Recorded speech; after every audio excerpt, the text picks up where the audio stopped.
అండి, అందరికీ నమస్కారం అండి. Welcome back to latest updates. AP రాష్ట్ర వ్యాప్తంలో రైతన్నులందరికీ కూడా అదిరిపోయే భారీ శుభవార్త అయితే వచ్చేసిందనమాట. రైతన్నులందరూ కూడా ఎంతగానో ఎదురు చూస్తున్న అన్నదాత సుఖీభవ మూడో విడత, అదేవిధంగా పీఎం కిసాన్ సంబంధించి 22వ విడత డబ్బుల విడుదలకైతే కేంద్రం అదేవిధంగా రాష్ట్ర ప్రభుత్వాలు కూడా తేదీనైతే ఖరారు చేసేసాయండి. దీనికి సంబంధించిన విధి విధానాల్ని, మార్గదర్శకాలను కూడా ప్రవేశపెట్టడం అయితే జరిగిందనమాట.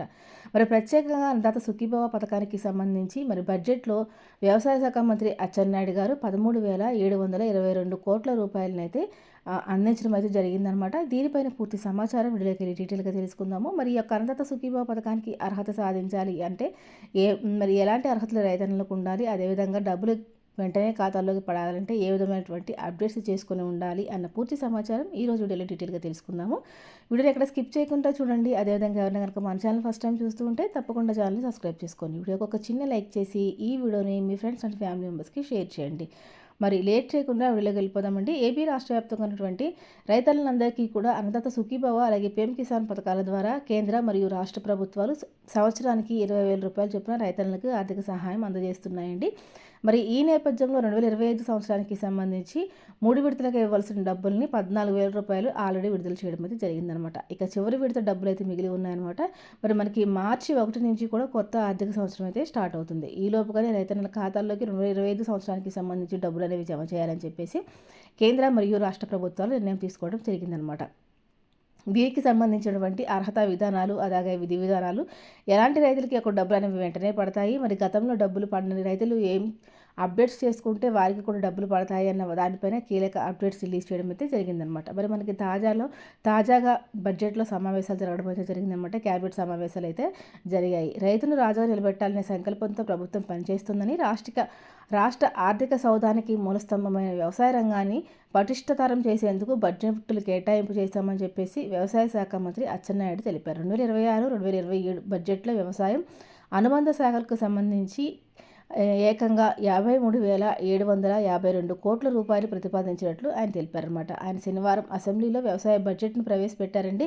ఈ సందర్భంగా ప్రసంగిస్తూ జీఎస్డిపిలో వ్యవసాయ రంగం వాటా 33.20% ఉందని తెలిపారు. దేశ వ్యవసాయ రంగం వృద్ధి రేటు 0.80% కాగా మన రాష్ట్రంలో 7.83%గా నమోదైందని, దేశం మొత్తం మీద వ్యవసాయ రంగం ఉత్పత్తిలో ఏపీ వాటా ఏకంగా 10% కావడం గర్వకారణం అని చెప్పి ఆయన చెప్పడం జరిగింది. మంత్రి ఇంకా పలు రకాల అంశాలపై స్పష్టత ఇవ్వడం అయితే జరిగిందనమాట. అన్నదాత సుఖీభవ పథకానికి సంబంధించి 6,600 కోట్ల రూపాయలు కేటాయించడం జరిగింది. అన్నదాత సుఖీభవ పీఎం కిసాన్ పథకాల ద్వారా 2025-2026లో రెండో విడత వరకు 46.86 లక్షల మంది రైతు కుటుంబాలకు 6,309 కోట్ల రూపాయలు చెల్లించామని చెప్పారండి. 2026-2027లో 6,600 కోట్లు ప్రతిపాదించడం జరిగిందనమాట. ఈ లెక్కను చూసుకుంటే మనకి దాదాపుగా 300 కోట్ల రూపాయలు ఎక్స్ట్రాగా ఎక్కువగా కేటాయించడం అనేది జరిగిందనమాట. ధాన్యం సేకరణలో రైతులు గత ప్రభుత్వం పెట్టిన బకాయిలు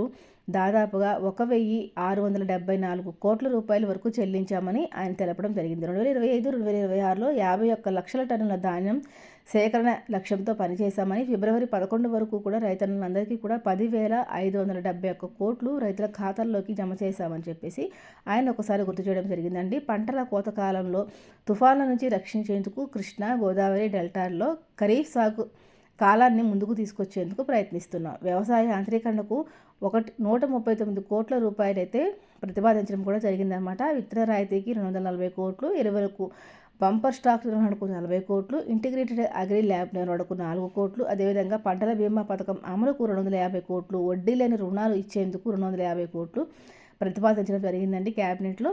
అదేవిధంగా రాయలసీమను గ్లోబల్ హార్టికల్చర్ హబ్గా తీర్చిదిద్దేందుకు 1,00,000 కోట్ల విలువైన ప్రాజెక్టుల అమలుకు ప్రణాళికలు సిద్ధం చేశామని చెప్పారు. ఇందులో రాష్ట్రం వాటాగా 30,000 కోట్లు కాగా ఉద్యానవన అభివృద్ధికి 15,000 కోట్లు వెచ్చించామని అచ్చెన్నాయుడు గారు మరొకసారి స్పష్టం చేయడం అయితే జరిగిందనమాట.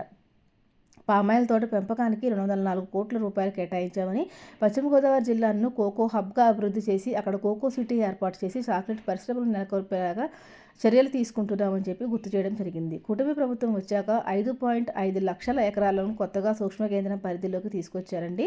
2026-2027లో మరో 3.75 లక్షల ఎకరాలను తీసుకొచ్చేలాగా లక్ష్యాన్ని ఏర్పాటు చేశామని చెప్పి ఆయన అన్నారన్నమాట. రాష్ట్రంలో 1.52 లక్షల ఎకరాల్లో ఉన్న పట్టుకు 95.87 కోట్ల రూపాయలు కేటాయించామని చెప్పేసి బడ్జెట్లో ఆయన ప్రతిపాదించడం అయితే జరిగిందనమాట.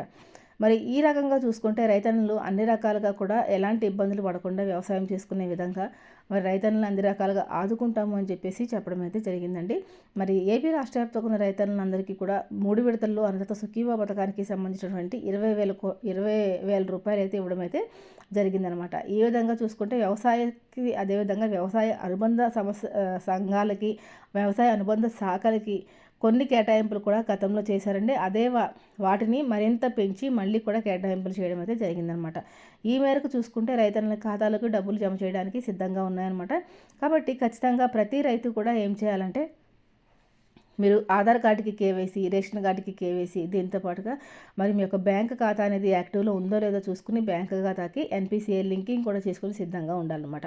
మరి ఈ యొక్క అన్నదాత సుఖీభావ పథకానికి సంబంధించి కొత్తగా రైతులు ఎవరైనా అప్లై చేసుకోవాలి అంటే కనుక ఏం చేయాలంటే కనుక, కొత్త రైతులు ఖచ్చితంగా మీరు ఆంధ్రప్రదేశ్లో శాశ్వతంగా నివాసితులే ఉండాలండి. అదేవిధంగా మీరు అక్కడ మీ సచివాలయాలకి సంబంధించి హౌస్ హోల్డింగ్ మ్యాపింగ్లో నమోదై ఉండాలి. దీంతోపాటు P4 సర్వే, అదేవిధంగా 6 స్టాప్ వెరిఫికేషన్ కూడా చేయించుకుని ఉండాలన్నమాట. మరి ఈ యొక్క పథకానికి ఎవరు అర్హులు కాదు అని చెప్పేసి ఒకసారి చూసుకుంటే కనుక, ఎవరైతే రాజకీయ నాయకులు అదేవిధంగా పదవుల్లో ఉంటారో అలాంటి వారికి యొక్క పథకం అనేది వర్తించదండి. 5 ఎకరాల కన్నా పొలం ఎక్కువ ఉన్నవారికి కూడా ఈ యొక్క పథకం అనేది వర్తించదనమాట. అదేవిధంగా ప్రభుత్వ ఉద్యోగులకు, రిటైర్ అయిన ప్రభుత్వ ఉద్యోగులకు కూడా, విశ్రాంతి తీసుకుంటున్న ప్రభుత్వ ఉద్యోగులు కూడా ఈ యొక్క పథకానికైతే అర్హులైతే కాదనమాట. ఎవరైతే ఇన్కమ్ ట్యాక్స్ పే చేస్తూ ఉంటారో వాళ్ళు కూడా ఈ యొక్క పథకానికి అర్హులు కాదండి. దీంతో పాటుగా 300 యూనిట్ల కన్నా కరెంటు బిల్లు ఎక్కువ వచ్చేవాళ్ళు కూడా ఈ యొక్క పథకానికి అయితే అర్హులు కాదనమాట. ఈ పథకానికి అప్లై చేసుకోవాలన్న రైతన్నకి ఖచ్చితంగా కొత్త స్మార్ట్ రేషన్ కార్డు అనేది కలిగి ఉండాలి. దీంతో పాటుగా ఆధార్ కార్డు కూడా కలిగి ఉండాలి. ఈ యొక్క ఆధార్కి, రేషన్కి కేవైసీ చేసుకుని ఆధార్కి, రేషన్కి అనుసంధానం చేసుకోవాలండి. అదేవిధంగా ఆధార్ కార్డుకి వాడుకలో ఉన్న ఫోన్ నెంబర్ ఒకటి లింక్ చేసుకుని ఉంచుకోవాలి. ఈ రెండు కూడా మీరు బ్యాంక్ ఖాతాకి జమ చేసుకోవాలండి.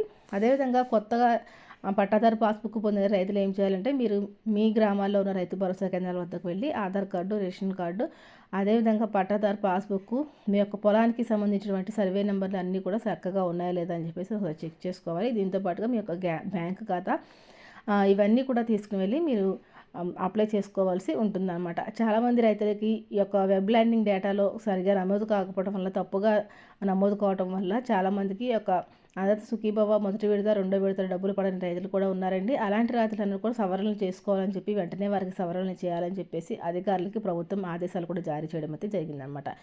కాబట్టి రైతన్నులు ఎవరికైతే ఈ యొక్క మిస్టేక్స్ ఉన్నాయో వాళ్ళందరూ కూడా రైతు భరోసా కేంద్రాలకు వెళ్ళి మీరు అవన్నీ సవరించుకుంటే మీకు ఇప్పుడు ఈ 3వ విడతలో పెండింగ్లో ఉన్న డబ్బులతో పాటు అన్నీ కలిపి మీకు దాదాపుగా 20,000 రూపాయల వరకు ఖాతాల్లోకి జమ అవుతాయండి. అంటే గతంలో మొదటి విడత, రెండో విడతలో పడిన రైతులు ఎవరైతే ఉన్నారో వారందరికీ కూడా ఈ యొక్క డబ్బులు అయితే పడితే ఈ యొక్క వెరిఫికేషన్స్ అన్నీ చేసుకోండి, డబ్బులన్నీ మీకు ఖాతాలోకి పడే అవకాశం అయితే ఉందన్నమాట. కాబట్టి తప్పకుండా రైతులందరూ కూడా ఈ వెరిఫికేషన్ చేసుకోండి. దీంతో పాటుగా కౌలు రైతులకు కూడా ఈ యొక్క పథకానికి సంబంధించి డబ్బులన్నీ ఖాతాలో జమ చేస్తారన్నారు. కాబట్టి కౌలు రైతులు కూడా ఖచ్చితంగా ఈ యొక్క పథకానికి అప్లై చేసుకోండి. ఇదండి వాళ్ళ వీడియోస్. కనుక తప్పకుండా లైక్ చేసి, షేర్ చేసి, కామెంట్ చేయండి. మరొక కొంచెం మళ్ళీ కలుసుకుందాం. అంతవరకు సెలవు, నమస్తే.